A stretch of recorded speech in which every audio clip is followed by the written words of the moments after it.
కర్నూలు జిల్లాలో వేమూరి కావేరి బస్సు ప్రమాదానికి కారణాలేంటి? ముందు వెళ్తున్న బైక్ ను బస్సు ఢీకొనడం వల్లే ఈ ప్రమాదం జరిగిందా? లేక డ్రైవర్స్ లో ఒకరు చెప్పినట్టుగా అప్పటికే రోడ్డుపై పడిపోయి ఉన్న బైక్ ను బస్సు ఢీకొట్టిందా? ఈ ప్రశ్నలకు ఇప్పుడు ఓ వీడియో సమాధానం చెప్తోంది. బైక్ నడిపిన శివశంకర్ ప్రమాదానికి ముందు మద్యం మత్తులో ఊగిపోతున్న వీడియో ఒకటి ఇప్పుడు వైరల్ అవుతోంది. ప్రమాదానికి కేవలం కొన్ని నిమిషాల ముందు బైక్ లో పెట్రోల్ నింపుకునేందుకు శివశంకర్ ఓ పెట్రోల్ బంక్ లోకి వెళ్లాడు. అప్పుడు సమయం తెల్లవారుజామున 2:22 దాటింది. పెట్రోల్ బంక్ లో శివశంకర్ ప్రవర్తించిన తీరు చూస్తే అతను మద్యం మత్తులో ఉన్నట్టుగా తేలుతోంది. పెట్రోల్ బంక్ లో శివశంకర్ బైక్ నడుపుతూ దాన్ని సరిగ్గా బ్యాలెన్స్ చేయలేకపోతున్నాడు. ఓవైపు మద్యం మత్తులో ఉండటం, మరోవైపు వర్షం కారణంగా బైక్ టైర్లు జారుతూ ఉండటంతో అతను బైక్ ను సరిగ్గా బ్యాలెన్స్ చేయలేకపోయాడు అనేది పెట్రోల్ బంక్ లోని సీసీటీవీ ఫుటేజ్ ద్వారా తెలుస్తోంది.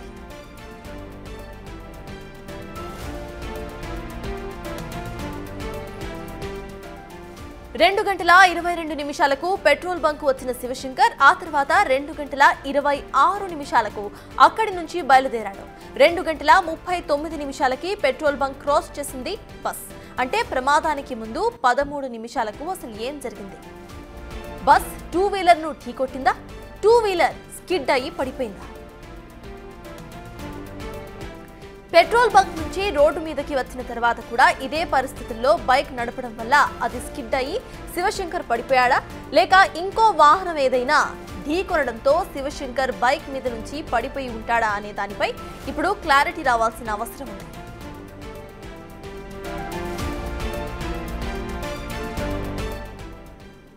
ఇదే అంశంపై పూర్తి డీటెయిల్స్ మా ప్రతినిధి శ్రీరామ్ అందిస్తారు. శ్రీరామ్, చెప్పండి, ఇటు పెట్రోల్ బంక్ లోని సీసీటీవీ విజువల్స్ ఆధారంగా యాక్సిడెంట్ కు అంటే ఆ బైక్ కు బస్ కు మధ్యలో ఒక 13 minutes ఆఫ్ గ్యాప్ ఉన్నట్టుగా తెలుస్తోంది. అండ్ శివశంకర్ మధ్యం మత్తులో ఉన్నట్టుగా కూడా అర్థమవుతోంది.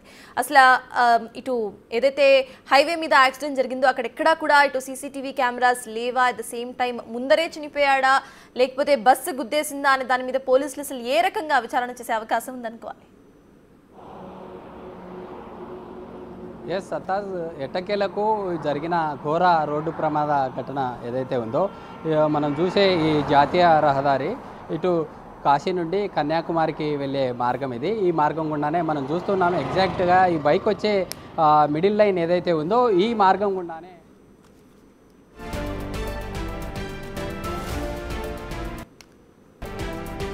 ప్రమాదానికి సంబంధించిన ఒక బ్రేకింగ్ న్యూస్ చూస్తున్నాం. ఈ ప్రమాదానికి సంబంధించిన ఒక అప్డేట్ అనుకోవచ్చు. మార్గం మధ్యలో ఇటు 2:24 శివశంకర్ పెట్రోల్ పోయించుకునేందుకు పెట్రోల్ బంక్ వెళ్లాడు. అనంతరం కూడా చిన్న టేకూరు సమీపంలో స్కిడ్ అయింది bike.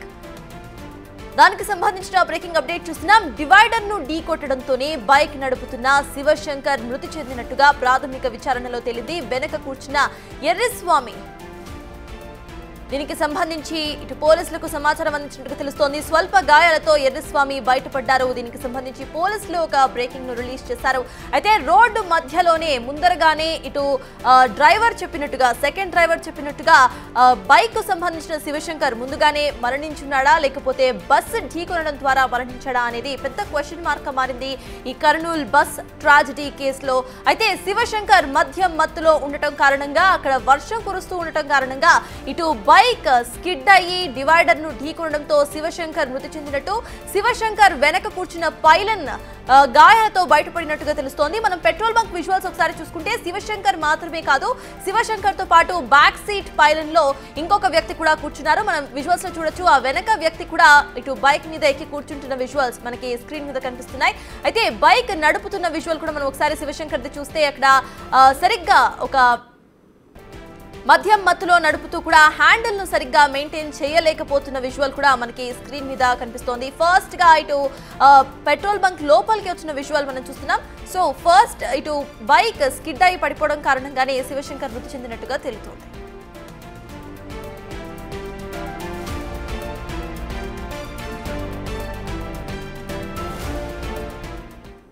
Right, back to you Sriram. ఒక అప్డేట్ వచ్చింది దీనికి సంబంధించి. ఇటు వెనక కూర్చున్న పైలన్ చెప్పిన సమాచారం ఆధారంగా శివశంకర్ డివైడర్ ను ఢీకొట్టడం వల్ల తను చనిపోయినట్టుగా తెలుస్తోంది. అంటే ఒక నిర్లక్ష్యపు డ్రైవింగ్ కారణంగా మొత్తం 19 మంది ప్రాణాలు కోల్పోయారు. అసలు ఎలా చూడాలంటారు? ఎస్ సత్తాజ్, కర్నూలు జిల్లాలో జరిగిన ఘోర రోడ్డు ప్రమాదానికి ఎట్టకేలకు క్లారిటీ వచ్చింది. పోలీస్ అధికారులు ఈ కేసును చాలా సీరియస్గా ఛేదించడం జరిగింది. ఈ ఘటనకు సంబంధించి ఎవరైతే ఈ శివశంకర్ ఆ రోజు అర్ధరాత్రి సమయంలో ఎక్కడ బయలుదేరడం జరిగింది, ఏ ఏ సమయాల్లో ఎక్కడికి వెళ్ళారనే ఆధారాలను పోలీస్ శాఖ కంప్లీట్గా ఆధారాలు సేకరించింది. మనం చూసే ఈ మార్గం ఏదైతే ఉందో ఇదే జాతీయ రహదారి మార్గానికి వెళ్ళే సమీపంలో ఈ పెట్రోల్ బంకు ఏదైతే ఉందో పెట్రోల్ బంకులో 2:22 నుండి 2:26 వరకు అంటే కంప్లీట్గా దాదాపు 4-5 మినిట్స్ అక్కడే ఉన్నటువంటి పరిస్థితి. పెట్రోల్ బంకులో ఉండే సిబ్బంది ఎవరు లేకపోవడంతో అరుపులు కేకలు వేసిన తర్వాత అక్కడే బైక్తో కొంత స్టంటు చేసేలాగా బైక్ను ర్యాష్ డ్రైవింగ్ చేస్తూ ఉన్నటువంటి వీడియో సోషల్ మీడియాలో వైరల్గా మారింది. అయితే ఇప్పటికే జిల్లా ఎస్పీ విక్రాంత్ పాటిల్ కీలకమైనటువంటి ప్రెస్ నోట్ రిలీజ్ చేయడం జరిగింది. మనం చూసే జాతీయ రహదారి ఏదైతే ఉందో ఈ మిడిల్లో ఉన్న లైన్ ఏదైతే ఉందో మనం చూస్తూ ఉన్నాం విజువల్లో, లారీ వచ్చే మార్గం ఉందో ఆ లారీ వచ్చే అంత డిస్టెన్స్ నుండి నేరుగా ఆ యొక్క బైకు ప్రయాణించే సమయంలో ఒక్కసారిగా అన్నోన్ సంబంధిత వెహికల్ కొట్టడం వల్లే ఈ ప్రమాదం చోటు చేసుకుందంటూ కూడా జిల్లా ఎస్పీ యొక్క ఏదైతే మనం చూసే ఈ రోడ్డు సమీపంలో ఉన్న రైట్ సైడ్ డివైడర్ ఉందో డివైడర్ను ఢీకొట్టడం జరిగింది అనే ఈ కీలకమైనటువంటి ఈ ప్రెస్ నోట్ను రిలీజ్ చేయడం జరిగింది. ఒకవేళ ఏదైతే డివైడర్ను ఢీకొట్టిన తర్వాత రైట్ సైడ్కు తన ఫ్రెండు ఎర్రిస్వామి ఆ డివైడర్ మధ్యలో ఉండే ఏదైతే ఆ గడ్డి మనకు కనిపిస్తూ ఉందో అందులో పడడం వల్ల అతనికి స్వల్ప గాయాలతో బయటపడిన పరిస్థితి. మనం చూసే ఈ లైన్ మిడిల్ లైన్ ఏదైతే ఉందో మనం చూస్తూ ఉన్నాం, ఈ మిడిల్ లైన్లో బైకు పడినటువంటి పరిస్థితి. అయితే సమీపంలో ఈ కార్నర్లో మనం చూస్తూ ఉంటే నిన్న మొత్తం మనం చూసాము ఈ ప్రాంతంలోనే శివశంకర్ ఈ ప్రాంతంలోనే భారీ ఎత్తున అతను డివైడర్ను ఢీకొట్టిన తర్వాత కావచ్చు లేదా వేరే అన్నోన్ వెహికల్ కొట్టిన తర్వాతనే ఈ ప్రాంతంలోనే బ్లడ్ అంతా కూడా ఇక్కడే వెళ్ళిపోయినటువంటి పరిస్థితి. ఈ ప్రాంతంలోనే మృతి చెందారు అని క్లారిఫై చేసుకున్న తర్వాత ఎర్రిస్వామి ఇక్కడి నుండి బైకు తీయబోయే లోపే ఒక్కసారిగా ఏదైతే కావేరీ ట్రావెల్స్ బస్సు ఉందో ఆ బస్సు ఏకంగా ఇక్కడి నుండి నేరుగా మనం చూస్తూ ఉన్నాం. దాదాపు 300 మీటర్ల దూరానికి ఆ యొక్క బైకు మిడిల్లో ఉండడంతో ఆ యొక్క బస్సు ఢీకొట్టిన తర్వాత దాదాపు 300 మీటర్లు అలానే వెళ్ళిన పరిస్థితి. ఎందుకంటే ఇక్కడ క్లారిటీగా శివశంకర్ అతను మధ్యలో ఉన్న సమయంలో కావచ్చు లేదా అతను ర్యాష్ డ్రైవింగ్ వల్ల ఈ ఘటన చోటు చేసుకున్న డ్రైవర్ నిర్లక్ష్యం కావచ్చు లేదా అతను నిద్రమత్తులో ఉన్న సమయంలోనే ఈ ఘటన క్లారిటీగా జరిగిందంటూ కూడా పోలీసులు ఇప్పటికే ఈ యొక్క ప్రెస్ నోట్ను రిలీజ్ చేయడం జరిగింది. ఎందుకంటే జాతీయ రహదారి మధ్య మార్గంలో ఈ లైన్స్ ఏవైతే ఉన్నాయో ఆ ప్రాంతంలోనే దాదాపు బైకును ఢీకొట్టిన తర్వాత 300 మీటర్ల దూరం వెళ్ళింది. అందులో బస్సులో ప్రధానంగా ముందు భాగంలో ఉన్న బస్సు ఏదైతే ఉందో బస్సు ముందు భాగంలో ఈ బైకు ప్రమాదానికి గురైన తర్వాత అందులో ఉన్న పెట్రోలు ఒక్కసారిగా మంటల ర్యాపిడ్కి మంటలు వ్యాపించడం జరిగింది. మంటలు వ్యాపించిన తర్వాత ఒకసారిగా బస్సు అంతా కూడా ఫైర్ అయ్యి మొత్తం దట్టమైన పొగతో పాటు మంటలు వ్యాపించడం జరిగింది. అందులో ప్రధానంగా దాదాపు 400 మొబైల్ ఫోన్స్ హైదరాబాద్ చెందినటువంటి ఒక వ్యాపారి బెంగళూరులో ఫ్లిప్కార్ట్ సంస్థకు ఆ మొబైల్లను తీసుకెళ్లే సమయంలోనే ఈ ఘటన చోటు చేసుకుందంటూ కూడా ఇందులో ఫోరెన్సిక్ సంబంధిత అధికారులందరూ కూడా ఆధారాలు వాటిని వారి యొక్క దర్యాప్తులో ఇంకా ముమ్మరంగా కొనసాగిస్తున్నటువంటి పరిస్థితి. ఎందుకంటే దాదాపు 400 మొబైల్ ఫోన్స్లో అందులో ఉండే ఈ ప్లాస్టిక్ కావచ్చు లేదా వివిధ మూలకాల ద్వారా ఈ ప్లాస్టిక్ మండడానికి కావచ్చు లేదా పేలుడు దాటికి ఆ ప్రమాద తీవ్రత చాలా ఎక్కువగా జరిగిందంటూ కూడా ఫోరెన్సిక్ అధికారులు చెప్తున్నటువంటి పరిస్థితి మనం చూస్తూ ఉన్నాం. దాదాపు 200 మీటర్స్ మేర మనం రిపోర్ట్ చేస్తూ వస్తున్నాం. మన వీడియో జర్నలిస్ట్ చూపిస్తూ ఉన్నారు.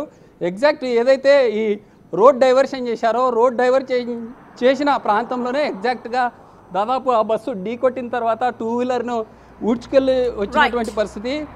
ఎగ్జాక్ట్ ఈ ప్రాంతానికి వచ్చిన తర్వాత ఒకసారిగా బర్న్ అవుతున్నటువంటి సమయంలోనే అలర్ట్ అయ్యారు. బస్సు డ్రైవర్స్ అంతా కూడా వాళ్ళు వెళ్ళిపోయినటువంటి పరిస్థితి మనం చూస్తూ ఉన్నాం. ఈ ప్రాంతంలోనే మొత్తం బస్సును దాదాపు 200 నుండి 300 మీటర్ల మేర ఊడ్చుకెళ్ళిన తర్వాత ఈ ప్రాంతంలోనే కంప్లీట్గా బస్సు గ్లాసెస్ ఏవైతే ఉన్నాయో వాటన్నింటినీ బ్రేక్ చేసి అందులో ఉండే ప్రయాణికులు దాదాపు 19 మంది దాదాపు 27 మెంబర్స్ అందులో నుండి బయటకు వచ్చినటువంటి పరిస్థితి, 19 మంది ఇక్కడికిక్కడే సజీవదవనమైనటువంటి పరిస్థితి. అయితే ఇందులో ప్రధానంగా కీలకంగా డ్రైవర్ నిర్లక్ష్యం అని అంటూ పోలీసులు రిలీజ్ చేసినటువంటి ప్రెస్ నోట్లో కనిపిస్తూ ఉంది. ఇలాంటి ఘటనకు సంబంధించి ఈ విషయం క్లియర్గా జిల్లా ఎస్పీకి నిన్న తెలిసి ఉండడం వల్లే ఇలా మాట్లాడారనేటటువంటి విమర్శలు కూడా వస్తూ ఉన్నాయి. ఎందుకంటే రాష్ట్ర డీజీపీ కావచ్చు లేదా హోమ్ మినిస్టర్ ఆధ్వర్యంలో నిన్న జరిగిన మీడియా సమావేశం ఏదైతే ఉందో అందులో జిల్లా ఎస్పీ ఈ అంశాన్ని హైడ్ చేసి ఈరోజు కేవలం ప్రెస్ నోట్ మాత్రమే రిలీజ్ చేశారు. అసలు ఎందుకు ఈ అంశాన్ని హైడ్ చేయాల్సి వచ్చిందనేటటువంటి ఆరోపణలు అయితే వస్తూ ఉన్నాయి. ఈ ప్రాంతంలోనే భారీ ఎత్తున ఈ ఫైర్ అయినటువంటి పరిస్థితి. అయితే ఇప్పటికే ఈ జరిగిన ఘటనకు సంబంధించి ఎవరైతే ఈ శివశంకర్ ఉన్నారో శివశంకర్ ఈ ఘటన ఈ విధంగా జరిగిన తర్వాత ఎర్రిస్వామి ఆ విధంగా వెళ్ళిపోయారు. ఎర్రిస్వామిని పోలీసులు అదుపులోకి తీసుకొని ఇప్పటికే విచారిస్తున్న పరిస్థితి. ఎర్రిస్వామి తన మిత్రుడు కావడంతో అతడు తుగ్గులికి డ్రాప్ చేయడానికి వెళ్ళే సమయంలోనే ఈ ఘటన చోటు చేసుకుందంటూ కూడా పోలీసులు తమ దర్యాప్తులో తేలిందంటూ చెప్తున్న పరిస్థితి. Yes, thank you Sriram. మొత్తానికి కర్నూలు యాక్సిడెంట్కు సంబంధించిన ఒక బిగ్ అప్డేట్ అని అనుకోవాలి. అసలు యాక్సిడెంట్ ఎలా జరిగింది అనే పెద్ద క్వశ్చన్ మార్క్కి ఇవాళ ఈ అప్డేట్ ఒక ఆన్సర్ ఇచ్చినట్టుగా తెలుస్తోంది. అక్కడ బైక్ డ్రైవర్ తాగేసి ఉండటం, ముందరగానే డివైడర్ను ఢీకొనడంతో ప్రమాదానికి గురైనట్టుగా తెలుస్తోంది.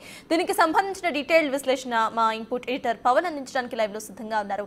పవన్, చెప్పండి, ఒక్క మనిషి తాను చేసిన తప్పు వల్ల మొత్తంగా కూడా ఒక బస్సు మొత్తం కూడా ప్రమాదానికి గురవాల్సిన ఘటన మనం చూస్తున్నాము. దీనికి సంబంధించి అసలు అప్డేట్స్ ఏంటి?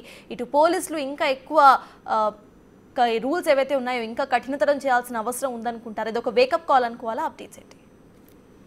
ఖచ్చితంగా ఇది ఒక వ్యక్తో లేకుంటే ఇద్దరు వ్యక్తులు చేసిన తప్పు కాదు, వ్యవస్థలు చేసిన తప్పుగా దీన్ని భావించాల్సి ఉంటుంది.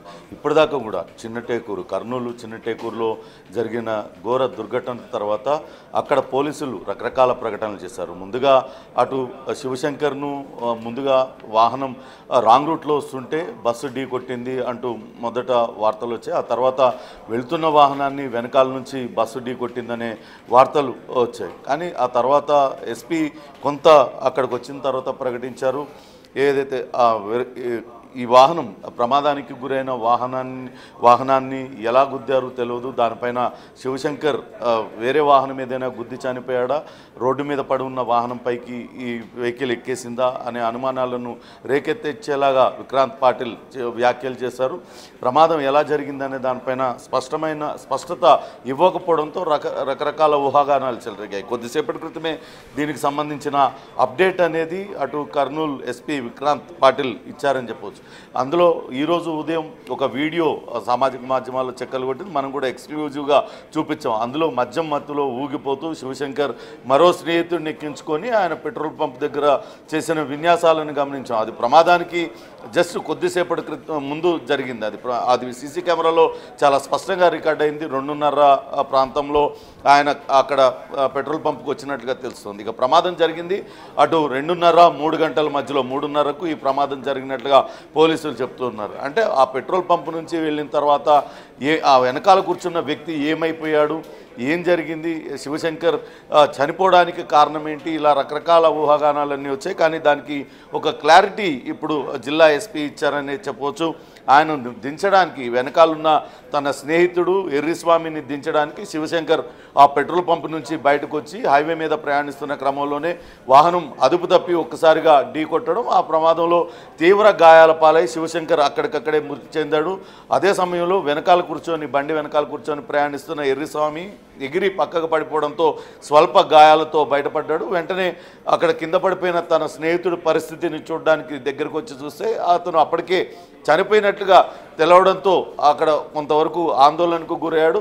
రోడ్డు మధ్యలో ఉన్న వాహనాన్ని తీయడానికి ప్రయత్నిస్తున్న సమయంలోనే బస్సు రావడం, ఆ వాహనంపైకి ఎక్కించి దాన్ని దాదాపుగా ఒక 20 మీటర్ల వరకు గుంజుకెళ్ళిపోవడం, ఈ ప్రమాదం జరగడం, ఇదంతా కూడా జరిగిపోయింది. దాంతో కొంత భయాందోళనకు లోనై ఆయన అక్కడి నుంచి వెళ్ళిపోయాడు. ఎవరికి చెప్పకుండా అక్కడి నుంచి వెళ్ళిపోయాడని తెలుస్తుంది. అయితే పోలీసులు అతన్ని ప్రస్తుతం అతన్ని అదుపులోకి తీసుకున్నారు. అతని స్నేహితుడు ఎర్రిస్వామిగా గుర్తించారు. అతన్ని వాళ్ళ ఊరిలోనే ఉన్న ఎర్రిస్వామిని అదుపులోకి తీసుకున్నారు. నిన్న అసలు ప్రమాదం ఎలా జరిగింది, ఎక్కడెక్కడ వీళ్ళందరూ తిరిగింది, అక్కడ ఎవరు ఏదైనా వాహనం గుద్దితే పడిపోయారా లేకుంటే వాళ్ళంతటి వాళ్ళే అది పడిపోయారా, ఇవన్నీ వివరాలు కూడా పోలీసులు ఎర్రస్వామి నుంచి తెలుసుకున్న తర్వాతనే ఇప్పుడు కర్నూలు పోలీసులు అయితే ఒక ప్రెస్ నోటును రిలీజ్ చేశారు. అందులో ఎర్రస్వామి మద్యం మత్తులో వాహనం అదుపు తప్పి డివైడర్కు గుద్దడంతో తీవ్ర గాయాల పాలై అక్కడికక్కడే మృతి చెందాడు. రోడ్డు మధ్యలో వాహనం పడిపోయింది. దాన్ని తీసే లోపే అటు వేమూరి కావేరీ ట్రావెల్స్ బస్సు రావడం, దానిపైకి వెళ్ళిపోవడం, ఇదంతా కూడా చెప్తున్నారు. ఇప్పుడు ఇక్కడ మద్యం మత్తులో తాగి అడ్డదిడ్డంగా వాహనం నడిపి రోడ్డు మధ్యలో వాహనాన్ని పడేసి మృత్యువాత పడ్డ శివశంకర్ది తప్పని చెప్తూ ఉన్నారు. అదే సమయంలో హైవే మీద నడిచే బస్సులు చాలా పెద్ద లైటింగ్ ఉంటుంది. అంత లైట్ల వెలుతురులో రోడ్డు మధ్యలో ఉన్న బస్సు, రోడ్డు మధ్యలో ఉన్న బండి డ్రైవర్కు కనిపించలేదా అనే ప్రశ్నలు కూడా ఉత్పన్నమవుతుంది. ఒకవేళ కనిపించినా దాన్ని కంట్రోల్ చేయలేనంత స్పీడ్లో ఉండి ఉండొచ్చు అన్న అనుమానాలు వ్యక్తం అవుతున్నాయి. మితిమీరిన వేగంతో ఉండడమే ఆ బైక్ని గమనించుకోకపోవడం, గమనించినా వెంటనే బ్రేక్ వేసే పరిస్థితి లేకపోవడం వల్లనే దానిపైన అలానే వెళ్ళిపోయి ఉంటారన్న అనుమానాలు అయితే వ్యక్తం అవుతున్నాయి. అంతేకాకుండా ఇక్కడ ముఖ్యంగా రవాణా శాఖ అధికారులు, పోలీసుల వ్యవస్థ, వాళ్ళ పనితీరు పైన కూడా అనేక విమర్శలు వస్తూ ఉన్నాయి. ఇక్కడ ప్రైవేట్ వాహనాలకు ఎటువంటి అనుమతులు లేవు, ప్రైవేట్ ట్రావెల్స్ వాహనాలకు సరైన అనుమతులు లేకుండా కూడా యథేచ్ఛగా వాటిని తిరుగుతున్న చోద్యం చూస్తున్న రవాణా శాఖ అధికారులు, ఇరు రాష్ట్రాల రవాణా శాఖ అధికారుల పాత్ర పైన కూడా అనుమానాలు వ్యక్తం అవుతున్నాయి. వాళ్ళ పనితీరు పైన తీవ్రమైన విమర్శలు వస్తున్నాయి. అలానే హైదరాబాద్ లాంటి నగరంలో నో ఎంట్రీ జోన్లో అనేక మార్లు హైదరాబాద్ నగరం నాటి రోడ్ల మీద ఈ వాహనాలన్నీ కూడా ప్రయాణిస్తున్నారు. కానీ వాటికి అన్నిటికీ చలానాలు, దాదాపుగా 16 చలానాలు నిన్న యాక్సిడెంట్ అయిన వాహనం పైన ఉన్నాయి. ఒక సంవత్సరంన్నర నుంచి ఆ చలానాలన్నీ కూడా పెండింగ్లోనే ఉన్నాయి. కానీ చలానాలు విధించడంలో ఉన్న శ్రద్ధ, ఆ ట్రాఫిక్ నియంత్రించడంలో కానీ, లేకుంటే ఈ బస్సులు రాకూడని టైంలో లోపలికి ఎంటర్ అవుతుంటే వాటిని నియంత్రించలేకపోవడం కూడా అటు ట్రాఫిక్ పోలీసుల పైన కూడా తీవ్రమైన విమర్శలు వస్తున్నాయి. ఒక ద్విచక్ర వాహనదారుడు ఆయన బండి మీద 2 చలాన్లు 3 చలాన్లు పెండింగ్ ఉంటేనే ఆపి కట్టే వరకు వదలని పోలీసు వాళ్ళు దాదాపుగా 16 చలాన్లు 23,120 రూపాయలు చలాన్లు పెండింగ్ ఉన్నాయి, ఎలా వదిలిపెట్టారంటూ కూడా చెప్తున్నారు. ఇదంతా కూడా వ్యవస్థలు అలసత్వం, అలానే వ్యక్తుల నిర్లక్ష్యం కారణంగానే ఇప్పుడు 19 మంది ప్రాణాలు కోల్పోయారు. ఏదేమైనప్పటికీ నిన్నటి నుంచి రకరకాల కథనాలు ప్రచారంలోకి వచ్చాయి. శివశంకర్ని వేమూరి కావేరీ ట్రావెల్స్ బస్సే ఢీ కొట్టిందని, లేకుంటే మరేదైనా ఎవరైనా ఏమైనా చేశారా, ఇలా రకరకాల కథనాలన్నీ వచ్చాయి. కానీ వాటిలన్నిటికీ పులి స్టాప్ పెడుతూ ఆయన మద్యం మత్తులో వెళ్ళి బండి అదుపు తప్పి డివైడర్కు గుద్దుకొని మృత్యువాత పడ్డాడు.